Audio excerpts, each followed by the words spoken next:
একে একে জনপ্রিয় টেলি অভিনেতা অভিনেত্রীরা বাংলা টেলিভিশন থেকে বলিউডে আধিপত্য তৈরি করেছেন। প্রথমে রোহন ভট্টাচার্য, যাকে খুব শীঘ্রই যশ রাজের পরবর্তী ছবিতে বেশ প্রধান চরিত্রে দেখা যাবে।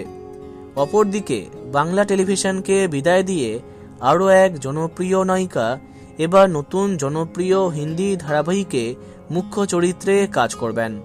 আমরা কথা বলছি জনপ্রিয় টেলি অভিনেত্রী অদ্রিজা রায়ের সম্পর্কে। চলো বিস্তারিত জানা যাক। কালার্সের দুর্গা और চারু সিরিয়ালে অন্যতম মুখ্য চরিত্রে তাকে দেখা যাবে। বর্তমানে মুম্বাইতে আছেন তিনি। ওখানে কাজের অভিজ্ঞতা কেমন সেই সম্পর্কে অদ্রিজা বললেন, ভালোই লাগছে। প্রথমে এই সংস্থার অন্য একটি বাংলা ধারাবাহিকে কাজ করবার কথা ছিল, কিন্তু শেষমেশ এই হিন্দি সিরিয়ালে চারুর চরিত্রের জন্য নির্বাচন করে ওরা। অনেকেই মুম্বাইয়ে স্ট্রাগলের কথা বলে, তবে এখনও পর্যন্ত এখানে কাজের অভিজ্ঞতা খুবই ভালো।